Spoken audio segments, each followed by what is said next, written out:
E agora o exercício que nós temos feito aqui no JG de mergulhar um pouco mais nos números. Como a esta altura o IPEC concluiu a sua primeira rodada de pesquisas em todos os estados e no Distrito Federal, além de fazer as pesquisas presidenciais, dá para ver como os dois candidatos mais bem colocados na disputa pela presidência estão em cada estado. É esse o panorama que nós vamos mostrar aqui para você. Lula lidera as pesquisas, no momento, em 15 estados. São esses que aparecem aqui em vermelho no nosso mapa. Bolsonaro está na frente em 5 e no Distrito Federal. São os estados em azul no mapa.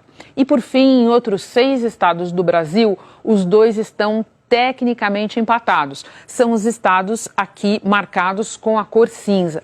E agora a gente se aprofunda um pouco mais porque cada estado, e quando a gente agrupa vários deles, cada região tem um peso diferente nessa história por causa, é claro, do número de eleitores. E a gente vai ordenar as regiões do país do maior conjunto de eleitores para o menor. É por isso que a gente começa aqui pelo Sudeste, que concentra nada menos do que 42,6% dos eleitores, sendo que dentro da região Sudeste estão nada menos do que os dois maiores colégios eleitorais do país. Colégio é como a gente chama conjunto de eleitores. Pela ordem, São Paulo e Minas Gerais. O terceiro é o Rio de Janeiro, Espírito Santo é um estado pequeno, mas só para a gente ter uma ideia, São Paulo e Minas Gerais juntos representam 32,5% do conjunto do eleitorado brasileiro. E nesses dois estados, Lula está à frente de Bolsonaro, no caso de São Paulo, à frente, no caso de Minas Gerais, bastante à frente, de acordo com o IPEC, e estar à frente nesses dois estados é fundamental para vencer a eleição, para nem falar numa mística que existe no Brasil desde a redemocratização, porque ninguém ganhou a presidência sem ganhar em Minas Gerais.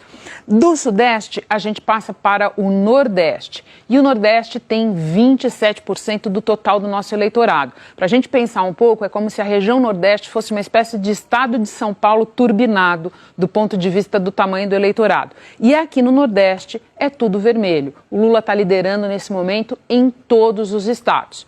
Vamos agora para a região Sul, que é a terceira mais populosa do país, concentra 14,4% do eleitorado. A gente vai ver que essa região já é bem menos populosa que as outras duas. E essa região aqui foi muito importante para o Bolsonaro em 2018. Ele ganhou total e muito bem aqui. Hoje ela está dividida. O Lula lidera no Rio Grande do Sul, o Bolsonaro lidera em Santa Catarina e no Paraná, no momento, segundo o IPEC, existe um empate técnico. Essa é a situação na região Sul. E agora a gente vai para duas regiões do país bem menos populosas.